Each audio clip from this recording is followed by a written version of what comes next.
Assalamualaikum semua, selamat datang ke podcast Bola Sepak Bermaruah terbitan daripada Altrajang. Ini episod pertama projek Altrajang untuk tahun 2024. Kita berada di Sendayan di Umangai Studio. Terima kasih kepada pihak Umangai yang menyediakan set yang cantik, equipment yang sangat-sangat bagus untuk Altrajang menjalankan podcast ni. Terima kasih banyak-banyak. Dan sebab kita orang buat podcast ni, hari tu jangan dia cakap kat aku dia dah malas nak buat video katanya. So kita try untuk masuk arena podcast pula. Dan episod pertama ni hasil usaha buah fikiran bersama. Kita pun memandangkan saingan Piala Asia pun berlangsung. Aku rasa ini masa yang terbaik lah untuk kita jalankan podcast. Dan seingat aku perancangan kami kira-kira setengah jam lah podcast ni akan satu episod podcast ni tempoh dia setengah jam. So tapi kita tengok macam mana, kita tak ada undang-undang. Kalau jadi 3 hari 3 malam ke 7 hari 7 malam ke, korang dengar je lah. Alright. So untuk mulakan episod pertama ni, aku tidak akan berkeseorangan. Seperti biasa korang pun tahu, kalau ada nama Altrajang kenalah ada Jang Nasrul Yassin. Selamat datang. Hello Malaysia. Dan kita ada individu yang sedang meningkat naik nama dia, iaitu Najmi Iman ataupun lebih dikenali sebagai Jack. Terima kasih Jack datang. Ada yang pergi kerja marah-marah ke pagi ni? Hai. Terus dia terus tanpa menunggu. Okey, macam aku cakap tadi, kita akan berbincang pasal saingan Piala Asia, perjalanan skuad Harimau Melaya di Piala Asia ni. Dan kita semua tahu perlawanan pertama dah berlangsung, kita berdepan Jordan, tewas 4-0. Jack nampak macam nervous Jang, so aku nak tanya Jack dululah. Baik. Okay Jack, apa kau jangka ke tidak kalah ataupun kau puas hati ke? Cuba kau cakap sikitlah pasal perlawanan ni. Okey, pada pandangan perspektif individu, memang sebenarnya kalau ikutkan ranking kita akan kalah lah. And then untuk ditanya balik soalan tu, memang aku rasa kalah, tapi tak sepatutnya kalah dengan margin jaringan bolos yang besar, 4-0. Pada pandangan aku sepatutnya boleh lagi ditambah baik. And mengikut aku punya prediction, sepatutnya kalau kalah tu kalah yang bermaruah 1-0 atau 2-0 ataupun further sikit seri lah. Seri. Jang, kau setuju kan dengan Jack punya pendapat? Sebab aku ada pendapat aku, tapi aku biarkan korang dululah. Dia tak ada term kalah bermaruah sebenarnya. Kalah lah. Maruah. Tegas. Start podcast dah tegas. Tak betul, aku tak faham apa maksud kalah bermaruah. Kalah, melawan dan kalah. Tak ada. Dia kalah, menang, seri. Ataupun game terbatal. Aku rasa memang pun kalau aku dah bagi tahu dalam aku punya posting sebelum tu. Dalam perlawanan Piala Asia ni lah kita nak tengok apa itu Harimau Melaya yang baru. Baru ni maksudnya gabungan pemain warisan, naturalisasi dan juga lokal lah. Dan malam tadi dia dah, walaupun perlawanan pertama aku tak naklah begitu keras, tapi 45 minit tu kita tak main bola tau. Separuh masa pertama maksud kau? Separuh masa pertama. Kita hanya bermain 6 minit terakhir waktu tambahan. Jadi dan Jordan menjadikan 3 gol dalam masa 30 minit. Aku rasa itu dah nampak lah. Aku tak tahu, itu dah nampak lah. Okey, kau pun cakap Jordan jaringkan gol 30 minit. Dalam masa 30 minit Malaysia tak main bola pada first half. Kau rasa kenapa sampai boleh jadi macam tu sekali lah? Kalau kita nak recap sedikit untuk perlawanan-perlawanan menuju ke Piala Asia, aku rasa prestasi skuad Harimau Melaya sangat baik. Kita seri dengan Syria 2-2, kita seri dengan China. Ada beberapa perlawanan sebelum tu lagi yang kita catat kemenangan juga. Jadi di mana salah dan silapnya prestasi skuad Harimau Melaya yang kau tak boleh nak maafkan ni? Kalau kita bertemu dengan pasukan sebelum-sebelum ni, kalau kita satu pentas kompetitif yang macam tu, tak sama dengan yang sebelum ni lah bagi aku. Contohnya kita ada beberapa friendly, ada kita tunjukkan prestasi yang baik di Pesta Bola Merdeka, kita prestasi yang baik. Tapi tak sama. Tim yang kita nak lawan pun dia tak adalah tunjukkan yang sebenarnya pada peringkat-peringkat awal tu. Waktu dah pergi final dia akan tunjukkan. Faham. Jadi aku rasa nervous mungkin ada. Tapi nervous pun sepatutnya bukanlah sampai 45 minit nervous. Boleh tak aku sangkal nervous? Dia kerja hari-hari main bola lah, mana boleh nervous? Mungkin tak ada mungkin berada di kawasan lain tu yang buat Oh. dia lebih nervous lah. Bukan sebab main bola tu. Persekitaran baru. Sekitaran baru. Kalau di SNBJ ada sokongan 80,000 penyokong, Tak dia nervous. memang akan rasa tak nervous lah. Jack, kau ada apa-apa nak cakap? Sepatutnya perkara ni kita sepatutnya kena tengok balik pada peluang-peluang yang lepas lah. Kalau nak balik kepada perkataan nervous tu, saya setuju. Sepatutnya pemain-pemain Malaysia pada malam-malam sepatutnya tak nervous lah, sebab kita dah go through banyak friendly, top tier friendly match, Pesta Bola Merdeka, World Cup qualifier. Sepatutnya player tak boleh nervous lah. Berada di kejohanan yang tertinggi ni adalah satu motivasi yang baik, bukannya alasan untuk nervous. Macam ayat skrip tu ada tulis apa-apa ke kat bawah? Okay, aku faham. Okay, kita sepatutnya tak nervous, tapi mungkin juga perlawanan pertama kan, itu kita tak boleh nafikan. Cuma selepas tamat perlawanan tu banyak komen-komen yang kita boleh nampak kat social media. Kita simpan tu dulu. Kita still nak kekal dengan perlawanan. Kalau kau tanya aku akan cakap pemain yang paling perform untuk skuad Harimau Melaya ketika berdepan Jordan tu ada dua. Ini pendapat aku, Jack. First kali Dion Cools, aku rasa Dion Cools beraksi habis-habisan 90 minit. Dia defend, dia cuba untuk bantu serangan. Dan pemain kedua ialah Stuart Wilkin lah. Adakah kau bersetuju ataupun ada nama lain yang korang nak sebut? Jack dulu. Aku setuju dengan dua pilihan. Saya setuju dengan dua pilihan daripada abang Kit tadi. Kau pun macam nervous lagi ni, sekejap aku, sekejap saya. Maaf lah, first time kan. Saya setuju. Dion Cools banyak melakukan intercept, and then dia nampak tenang, mungkin atas faktor bermain di liga luar dan sebagainya. And then Stuart Wilkin memang boleh dikatakan sebagai man of the match untuk Malaysia last malam. Satu percubaan on target di luar kotak dengan jarak ela yang sangat jauh. Ditambah pula dengan pergerakan cantik, dribble, skill yang kemas. And then satu lagi, saya nak bagi satu player yang rasanya boleh dikatakan okey, tapi still lagi tak menunjukkan prestasi yang baik, which is Darren Lock lah. Okay. Pressing ada, tapi hasil kurang. Alright. Sebab kau dah cakap dulu kan, dan aku tak adalah cuba cipta nama lain. Memang dah very obvious. Wilkins memang daripada mimik muka, kalau kau tengok zoom kamera tu pun, memang dia perform. Dia tunjukkan yang dia nak main, dia nak bersungguh-sungguh, tapi dia tak boleh nak carry the team lah. Termasuk dengan Dion Cools, aku rasa dia pun layak lah. Dia dua pemain yang begitu jelas menunjukkan yang dia orang nak cuba menyerap Jordan punya ni, cuba buat sesuatu lah. Aku dah tanya yang pemain terbaik kita. Aku tahu kau nak cakap nama siapa bila aku tanya soalan ni. Siapa yang kau rasa paling tak perform hari tu, Jang? Ramai. Hampir. Aku rasa pilih satu yang kau betul-betul rasa tak perform. Matt Davis. Kenapa, Jang? Aku sentiasa beranggapan yang dia adalah average player lah untuk right back kan. Posisi tu sebenarnya aku rasa tak ramai pun yang boleh nak masuk duduk kat situ buat masa sekarang. Tetapi untuk Matt Davis, dia bukan daripada sekarang tau, daripada zaman dia bersama Pahang lagi, aku dah nampak yang dia adalah average sahajalah, tak adalah begitu solid untuk posisi tu. Setuju ke Jack dengan pendapat Jang tu? Matt Davis adalah seorang pemain yang sangat average. Izinkan aku tambah sikit lagi. Okay.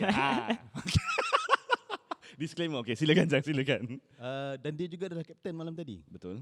Sebagai seorang kapten, apabila pasukan kita berada dalam kedudukan yang ketinggalan macam tu, yang tak dapat nak jumpa tempo, tak dapat nak ni, dia sepatutnya lead the team. Dia kena tunjukkanlah yang dia kena bawa tim tu, dia kena lift up the spirit player lain lah. Dan mungkin aku tak berapa nampak sangatlah dia ada buat benda tu sebagai kapten. Jack? Saya ada pilihan pemain saya sendiri, tapi saya boleh setuju dengan apa yang Abang Jang cakap tadi. Sebabkan kita bolos 2 gol awal berpunca daripada bahagian kanan tu. Okay. Bermaksud mungkin itulah kita mungkin dengar sepatutnya Azam Azmi ada di squad, tapi disebabkan faktor kecederaan, so Matt Davis saja yang pilihan yang ada. So mungkin itu disebabkan ada nama Azam Azmi naik kan. Tapi semalam tu Matt Davis menunjukkan permainan yang rasanya tak efektif langsung. Sebagai kapten sepatutnya harus menunjukkan leadership yang bagus lah. Kalau berada dalam keadaan overlap, Matt Davis malam lambat turun dan menyebabkan kelompongan di bahagian belah kanan. Okay, faham. Okay, sekadar nak sekadar aku bukan nak backup Matt Davis. Aku kurang bersetuju bila aku nampak komen-komen cakap Matt Davis tak perform, Matt Davis tak perform. Kalau kita tengok pun selama ni di bawah kendalian Kim Pan-gon, corak permainannya ialah fullback ataupun wingback kita memang akan overlap, betul? Dan apabila mereka overlap untuk melakukan serangan, kekosongan yang ditinggalkan itu perlu ditampung oleh centre back yang masih berada di situ dan juga beberapa holding midfielder kita. So bila kau cakap pasal 2-2 gol tu, gol awal tu especially, sebenarnya 4-4 gol adalah berpunca daripada counter attack. So kita malam tadi memang kita nampak Jordan, pemain-pemain Jordan lebih laju, lebih fizikal, segala-galanya mereka lebih dalam konteks fizikal. So aku sangat-sangat berat untuk menyalahkan Matt Davis kerana kalau kau pemain bola, kau dah overlap ni, kau baru je lari ke atas untuk membuat hantaran atau sebagainya, membantu serangan. Amat mustahil untuk kau terus membuat larian ke belakang. Tu pada pendapat aku. Tetapi kalau korang berpendapat macam tu, aku boleh faham. Memang itu pun yang kita nampak. Cuma kalau aku nak tukar sikit talking point kita ke arah ke bahagian midfield pula, macam aku cakap, sepatutnya kalau kelompongan yang ditinggalkan oleh fullback ni ditampung oleh midfield kita. Macam mana korang rasa persembahan midfield tu pula? Selain Stuart Wilkin yang kita cakap antara pemain terbaik kita lah. Aku tak salahkan kekalahan ataupun bolos tu kepada Matt Davis. Kau tanya pemain yang tak perform, pendapat aku yang tak perform, kau kata Matt Davis. Tapi kekalahan tu bukan sebab Matt Davis. Bolos pun bukan sebab Matt Davis. Bolos sebab kita memang Jordan bagus, kita tak bagus. Jadi aku nak betulkan. Aku baik. bukan salah. Greatness bukannya tak pernah salah, dia jarang silap. Kali ni dia silap. Sebab tadi tanya soalan tadi kan. Betul. Jadi Matt Davis aku ni. Tapi bukan kerana untuk malam tadi saja. Performance dia semenjak daripada Perak lah aku tengok. Pahang, sorry. Sorry. Okay. So pendapat kau pasal midfield kita? Midfield kita tak boleh buat. Midfield kalau kita tengok taktikal dan kesusunan pemain, menunjukkan yang midfield lah yang akan membuat kerja. Betul. Tetapi kalau kita tengok lorongan bola macam long ball, kita dah tak guna midfield satu. Satu lagi aku tak fikir kita boleh menembusi benteng Jordan dari segi fizikal. Tu bola tinggi tak sesuai. Through ball player kita tak dapat nak handle bola dengan betul lah. First touch ni kan. Itu isu yang selalu berlaku lah. Jadi midfield sebenarnya pada waktu itu kalau dah tahu keadaan macam tu, kita tak boleh nak buat apa-apa. Kita tak dapat nak mencipta satu serangan, mencipta satu cubaan. Midfield kena kreatif lah apa yang perlu dibuat pada waktu itu. Tapi kalau banyak back pass balik semula untuk cuba build up daripada bawah, itu menunjukkan memang midfield kita tak berfungsi lah. Adakah aku menjawab soalan? Aku rasa menjawab. Okay Jack, aku tak nak kau jawab soalan midfield. Aku nak short and sweet je ni. Prestasi Romel Morales. Memang itulah player saya nak cakap tadi pun. Untuk player yang kurang performance lah semalam. Kurang menyerlah. Kurang menyerlah. Itulah, melihat kepada permainan, sedikit terkejut apabila debutnya sebagai first 11. Ingatkan sebagai super sub ke apa ke. Ingat kalau perform boleh lah nak bagi nama dia sebagai Rahman. Tapi tak boleh lah. Debut Romel Morales yang menjadikan beliau sebagai left wing kalau tak silap saya, sebenarnya limited sources. Kita tahu bahagian belakang tu Corbin Ong pun baru balik pada recovery, baru baik. Injury betul. And then untuk dia mendapatkan support juga daripada Romel Morales sebenarnya agak limited. Pressing tak ada. Apatah lagi cuba untuk membuat crossing ataupun gerakan ke dalam, tak ada. So sebenarnya Romel Morales ni sebab kita tahu awal-awal call up dulu dia mungkin akan jadi prospek kepada second striker kepada Darren Lock. Tapi semalam bila dia dimainkan sebagai left wing tu sebenarnya persoalan. Patutkah beliau sebenarnya main di left wing ataupun beliau main di second striker? Sebab semalam tu tak menunjukkan dia pemain yang bagus. So kepada JPN minta tarik balik lah ayatan. Ayatan adalah satu isu sensitif. Serius. Aku tak expect dia nak cakap macam tu, kau tahu tak? Okay, cukup. Aku rasa kita patut hentikan dulu lah untuk aksi atas padang ni di Romel Morales, sebab sebelum kita masuk ke satu lagi pemain yang aku rasa kurang menyelah, Faisal Halim. Cukuplah kita berhenti kat Romel Morales. Jadi kita berhenti rehat seketika bagi aku nak pergi buang air sekejap je. Kembali dalam babak kedua episod pertama podcast Bola Sepak Bermaruah. Kita dah cakap banyak tadi pasal pemain, pasal perlawanan. So bermulanya babak kedua ni aku nak tanya diorang pasal taktikal lah kononnya. Kan sebab banyak orang cakap taktikal yang di-employ oleh Kim Pan-gon salah, tak kena. Tak boleh main back 3, patutnya main back 4, patutnya main konda-kondi, macam-macam yang diorang komen. So Jack, salah ke tidak sebenarnya? Kau rasa sesuai atau tidak taktikal yang Kim Pan-gon gunakan untuk aksi berdepan Jordan semalam? Okay, umumnya nak main back 3 atau back 4, dua-dua tak ada masalah. And then kita tahu sepanjang tahun pun kita memang nampak Kim Pan-gon cuba untuk implement back 3 tu. And kita ada progress tapi tak banyak. Sama juga kalau main back 3 kena ada player yang sebetulnya. Bila kita main back 3 highline, kononnya nak buat offside trap, kena ada player yang boleh jaga di belakang. Khususnya kalau kita main back 4 kena ada composition dan transition yang baik. Tapi semalam kita menunjukkan back 3 kita memang sangat-sangat lemah and sepatutnya tak berlaku lah. Memang orang kata di social media apa semua back 3 ni eksperimen kononnya. Tapi bagi saya bagus tapi tak boleh diguna pakai untuk certain match. Kita tahu Jordan ada player yang laju. Front 3 dia orang memang sangat-sangat laju. Semalam tu Mahmud Al-Mardi tu bukan Al-Mardi tapi Messi. Bila 3 orang laju kat depan, ada pula Musa Al-Tamari. So membuatkan back 3 kita nak kejar bola lambat, ditambah pula junior berat sikit.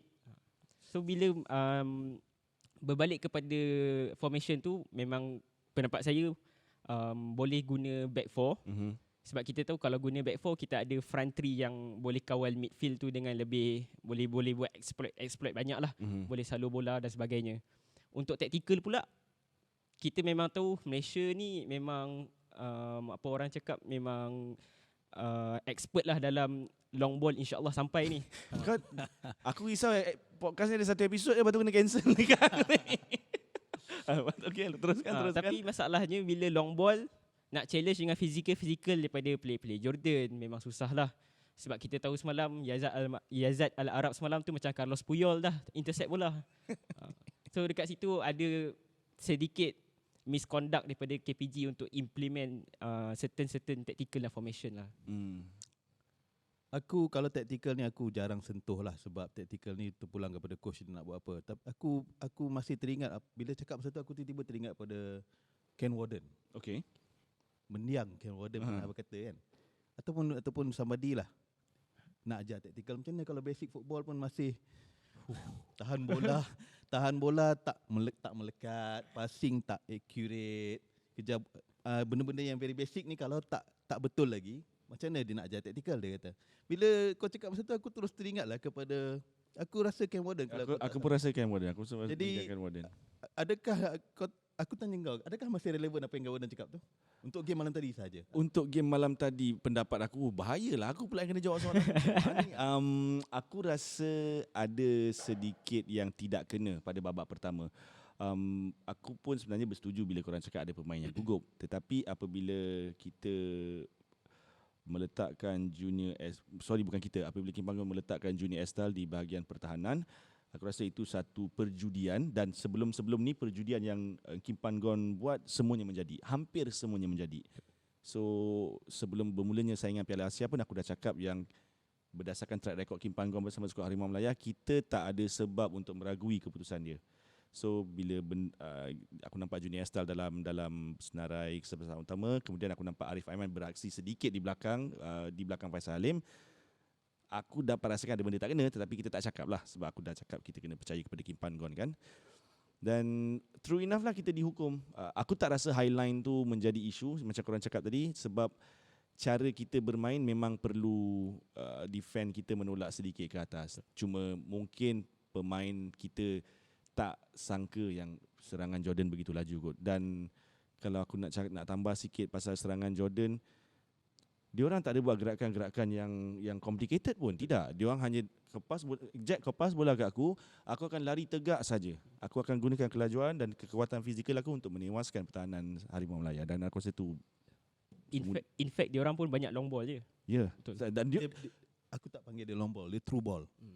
Dan sebenarnya apa yang Jordan buat tu, itu yang selama ni Harimau Melaya buat. Kita akan absorb serangan, kemudian kita cuba lancarkan counter attack. Tetapi itu yang Harimau Melaya buat apabila berdepan dengan lawan yang rankingnya lebih tinggi. Kalau lawan dengan ranking yang lebih rendah, kita akan mendominasi perlawanan tu lah. Cuma ada sedikit terbalik lah kot pada aku rasa lah. Aku nak tambah sikit. Sebenarnya bila aku tengok permainan bola sepak sekarang atau orang panggil bola sepak moden, dia pace sangat penting lah. Semua orang main laju sekarang. Kalau kita tengok Vietnam lawan Jepun, pace laju, passing accurate, tepat kan, and then ada possession banyak, belum nak buat sesuatu. Kita masih lagi pada pace lama lah, pace 80-an. Aku rasa ini kot yang aku rasa TMJ pernah cakap. Ni masalah kita punya liga intensitinya tidak tinggi. Kalau yang beraksi dengan intensiti tinggi pun, siapa yang host ni ya? Okay, kalau intensitinya tinggi di dalam saingan Liga Malaysia, yang aku nampak JDT, Selangor ada sikit, Kedah pun mungkin ada sikit, Terengganu. Aku rasa 4 pasukan ni je yang betul-betul boleh, bila pemain tu dapat bola, dia boleh buat keputusan dalam sekelip mata. Dia tak perlu 2-3 touch untuk buat hantaran, tak perlu. Itu yang aku nampak. Dan apabila rata-rata pasukan dalam liga kita tidak mengamalkan perlawanan berintensiti tinggi ni, skuad kebangsaan kita akan merana lah. Bukan merana lah, akan terkesan apabila beraksi pada peringkat tertinggi antarabangsa tu je lah. Lepas tu sekarang siapa nak tanya soalan? Okay, kita dah cakap pasal taktikal juga. Jadi kalau kita sentuh sikit pasal pemain-pemain yang dimasukkan pada babak kedua, boleh sikit pada babak kedua, bermulanya babak kedua, Darren Lock dikeluarkan, digantikan Syahrul Saad. Aku rasa Syahrul Saad performance dia agak okey, stabil. Kemudian Safawi Rashid dimasukkan, Sumareh, Akhil Rashid. Di antara 3 pemain ni, kau rasa ada impact yang diorang berikan cukup tak dalam di atas padang tu? Aku sentiasa rate Safawi tinggi. Aku sentiasa rate dia tinggi. Bagi aku the term, ada Pawi, adalah try. Okay. Ada Pawi, adalah gol. Dan Pawi yang masuk beberapa minit adalah lebih baik daripada Morales. Kan? Aku memang sentiasa akan rate dia tinggi. Aku percaya pada dia. Aku percaya pada tendangan kaki kiri dia. Dan dia dah buktikan juga malam tadi. Betul. Kalau kita tak ada percubaan, memang takkan ada gol. Dan malam tadi kita ada percubaan on target, aku rasa tak banyak kot. Aku rasa ada on target 2 kot. On target 8 rasa aku. Ada satu yang siapa ambil, Stroke Wilkin kot. Jadi kalau tak ada try, macam mana kita nak kata ada gol? Kalau kita nak main through ball, masukkan ke dalam passing, masuk dalam kotak, tak dapat, dah tak berjaya daripada sepanjang masa tu. Jadi kena try daripada luar lah. Then in fact Jordan pun dia buat 2 percubaan luar kotak tau. Satu kena tiang, satu masuk gol. Yang kena tiang tu bahaya betul kan? Ya, aku tanya kau satu Kan aku dah suka bertanya tau. Sebenarnya Shihan boleh save ke tak boleh save bola lob first goal? Aku rasa ni kalau sentuh jadi, sebab Shihan ni pemain JDT, jadi aku cuba berdiplomasi. Ini Malaysia. Okay. Ini Malaysia dan dia adalah Shihan. Kalau Shihan di Negeri Sembilan, dia boleh save? Tak boleh. JDT, masalah JDT sama Forestry punya gol. Okay, ini pendapat aku. Sebab untuk gol Mahmud Almardi, gol pertama tu, aku rasa Shihan punya kedudukan sedikit ke depan. Saya setuju. Itulah. Itu So kalau dia berada di betul-betul di tak ke depan sangat lah, aku rasa dia boleh save bola tu. Walaupun kalau kamera punya angle masuk ikut bola tu, memanglah bola tu memang betul tinggi, tangan dia tak sampai dan jatuh ke bawah kan.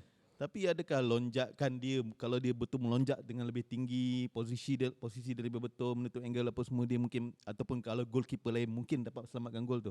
Itu yang aku masih tak dapat jawapan ni. Apa sebenarnya? Adakah bola tu masih boleh diselamatkan? Aku rasa bola tu boleh diselamatkan, dan lebih baik adalah kalau ada pertahanan yang menutup ruang percubaan Mahmud Almardi tu lah. Aku pun dah pernah jawab soalan. Jack, selain daripada Akhil Rashid, kau rasa okey? Akhil Rashid ada Paulo Josue semalam masuk? Akhil Rashid masuk semalam ada sedikit memberi impak, tapi tak banyak. Mungkin tak ada support daripada bahagian tengah mungkin. Sebab kita tahu bila Akhil Rashid masuk, Sumareh pun masuk, Pawi masuk, and then satu lagi Paulo Josue pun masuk, and then in fact dia pun buat try one on one dengan keeper tu tapi tak gol. So kemasukan Akhil Rashid ni sebenarnya perlukan support daripada player belakang lah. Macam kita tahu di Liga pun bila dia masuk pun ramai player-player belakang support dia. Kalau belah Corbin On support dia. Tapi semalam kita Akhil Rashid masuk tapi tak ada sokongan dan beliau hanya membuatkan gelecek-gelecek kan. Keluar bola Dan tak ke mana lah bola tu. Tapi dalam masa yang sama sebenarnya pada waktu itu katalah minit dah 75 dia orang semua masuk, Jordan dah tak cari gol. Ya. Dia orang dah semua duduk dah belakang dah, dia dah kawal supaya tak ada serangan. Jadi Akhil pun susah nak buat kerja sebenarnya. Dia dapat bola 2 orang masuk. Mungkin keadaan akan lebih berbeza kalau 1-0 ataupun 0-0 Ya, kan. betul. Kita cukuplah tu. Kita habiskan isu atas padang ni, isu taktikal dan sebagainya ni. Kita ke media sosial. Sebab ada beberapa komen yang aku tengok, kritikan, komen, pendapat yang dilemparkan penyokong Harimau Melaya, netizen. Pendapat aku ada benda yang aku rasa macam terlalu keras kot kritikan sebegini, kata-kata sebegini. Yang aku nampak lah, aku nak sebut balik tak boleh. So janganlah kau lah jangan.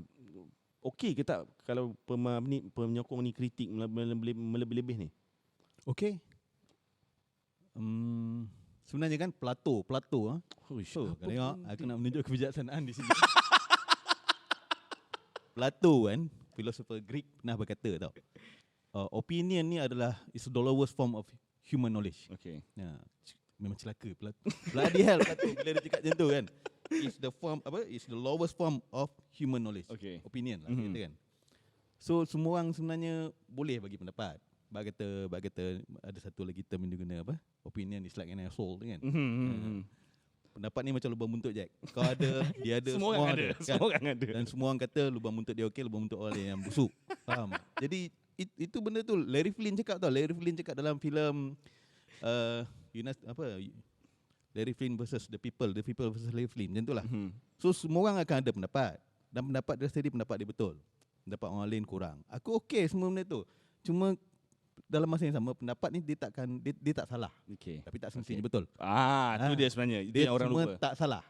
Tapi tak semestinya betul dan aku suka, in fact hari ni aku hanya baca orang punya pandangan je. Sampai aku pun dah tak ada idea nak cakap apa. Semua orang dah bagi pandangan. Aku dah tak ada time nak selit apa aku nak cakap. Semua orang dah bagi. Tapi sebenarnya okey, bagi je apa nak pandangan. Aku tak suka kita ada rasa sensitif. Tak boleh lah macam ni, tak boleh lah macam tu. Itu kita tak pergi ke mana lah. Pandangan kena bagi.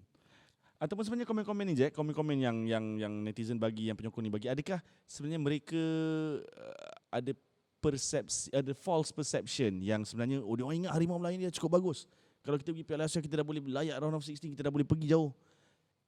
Disebabkan keputusan-keputusan sebelum ni. Adakah kerana itu yang mereka terlalu begitu kecewa? Sebab aku kecewa lah, tapi bangun tidur tu hari macam biasa balik. Kau still kena pergi kerja, kau still kena hidupkan, teruskan uruskan kehidupan kau ni. So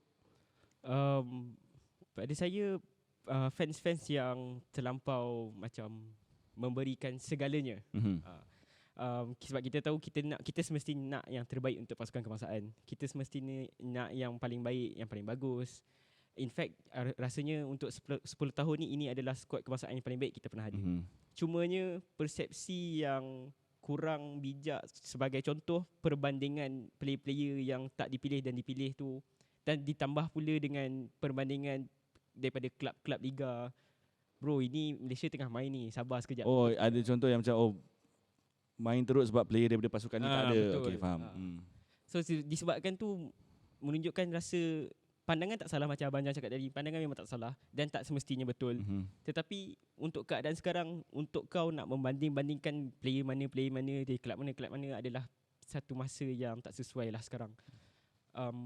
Kita bersorak menyokong dan kita akan bagi kita punya passion dekat pasukan Harimau Melaya, tapi as a human being, expectation need to be low. Adakah kau begitu romantis? Semua orang dah kalau cakap orang putih, I think since we are in injury time right now, it's time for the last question of the episode. How about that? Aku tengah angry ni. Okay lah. Macam aku cakap, kita dah masuk waktu kecederaan. Kita akan berdepan Bahrain selepas ni. Jack, dulu apa yang sebenarnya skuad Harimau Melaya, Kim Pan-gon, pemain, penyokong semua kena buat untuk perlawanan berdepan Bahrain ni? Daripada side saya, Kim Pan-gon perlukan perubahan drastik. Perlukan player-player yang baik untuk diturunkan, selective player, formation dan tactical. Sebab kita tahu Bahrain fizikalnya keras, eksploitasi dia orang pun agak bagus. Kita tengok dia berhadapan dengan South Korea, berjaya jadikan gol juga. Okay. Itu adalah sebenarnya tanda amaran untuk kita. Okay. Jang? Aku rasa tak ada problem. Terus macam biasa je. Terus macam biasa saja. Semua anggap perlawanan tu buat baru balik semula kan. Sebab Bahrain kan, dia bah dulu baru rain.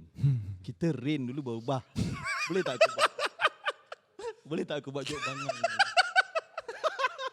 Hilang dah Plato kau apa sebab hilang, cancel terus. Okeylah, aku setuju dengan apa yang Jack cakap. Mungkin perlu ada sedikit perubahan, tapi expectation tu kena kita kurangkan sedikit. Dan boleh meluahkan pandangan kepada penyokong, netizen. Kita boleh luahkan pandangan, tetapi tidaklah kena ingat pandangan kita tu tak semestinya betul. Sememangnya ia tidak salah, tetapi ia tidak semestinya betul. Jadi terima kasih kepada korang yang sanggup menyaksikan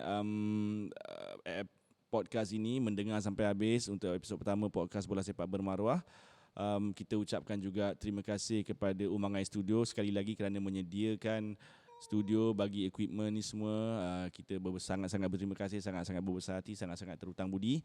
Dan sebelum aku tamatkan episod ini, kepada anda yang mendengar, untuk aksi kedua berdepan Bahrain pada hari Sabtu ini kan, kalau rasa tak nak tengok dekat rumah, nak tengok ramai-ramai, bolehlah datang ke Jambox Nilai sebab kru Ultrajang akan berada di sana. Kita akan tengok sama-sama, enjoy sama-sama, dan kalau ada apa-apa nak disembangkan ke, nak ditanya ke, bolehlah. Boleh approach kita orang di sana dan jumpalah, datanglah Jambox Mall Nilai. Kita boleh enjoy tengok. TV dia besar mat. Besar mat. 8K. Besar rumah mat TV dia. Itu je lah aku nak cakap. So, terima kasih sekali lagi. Kita jumpa episod kedua kalau ada. Assalamualaikum.